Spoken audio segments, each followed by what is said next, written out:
Just one more reading, continuing, page 116, Nāgārjuna Mindfulness of Buddha. Okay, I'll just start this part here. As for the matter of wisdom, people devoid of wisdom should bow reverence to those possessed of wisdom. With regard to learning, those of shallow learning should bow reverence to those who have achieved a high level of learning. Those who not recite many scriptures should bow reverence to those who are able to recite many sutras from memory. As for the fruits of the path, the string enter should bow reverence to the Sakradagami, and it should proceed in this fashion on up to the circumstances where realizers of the first three fruits of the path are enjoyed to bow reverence to their heart. As for all of the common people, they should bow reverence to anyone who has gained any of the fruits of the path.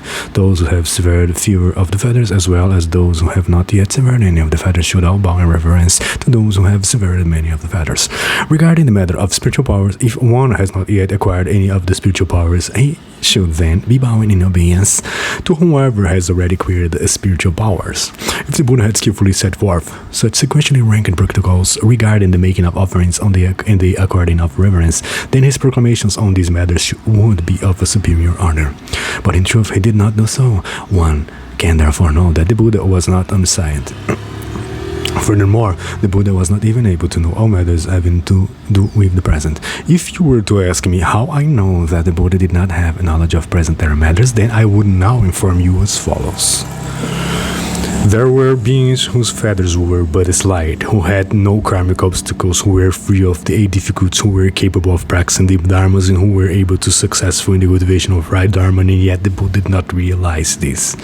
After the Buddha had attained enlightenment and was first on the verge of proclaiming the dharma, I have gives the rise to the following doubt. The dharma that I have gained is extremely profound, recondite, far-reaching, sublime, quiescent, difficult to know, difficult to comprehend, and such as only the wise might be able to realize inwardly. The beings in this world are attached by their desires to worldly matters, that there might be any among them who might be able to cut off their afflictions, extinguish craving, and develop renunciation. This would be the rarest of possibilities. If I were to expound the dharma, beings would fail to comprehend it. Such an endeavor would be but a useless experience of wearisome hardship.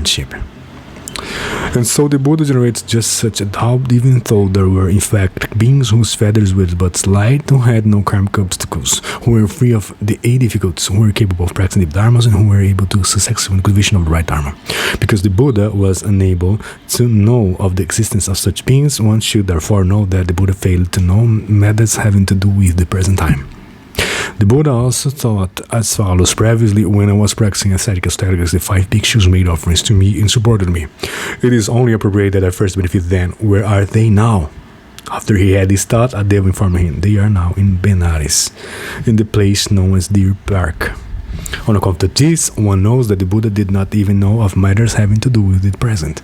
If he failed to know of matters having to do with the present, then we can know from this that the Buddha could not have been omniscient.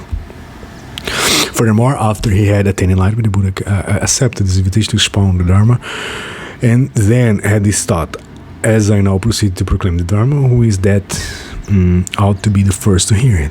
He then had another thought: Udraka Ramaputra, this is the man of sharp wisdom, one who might easily become enlightened.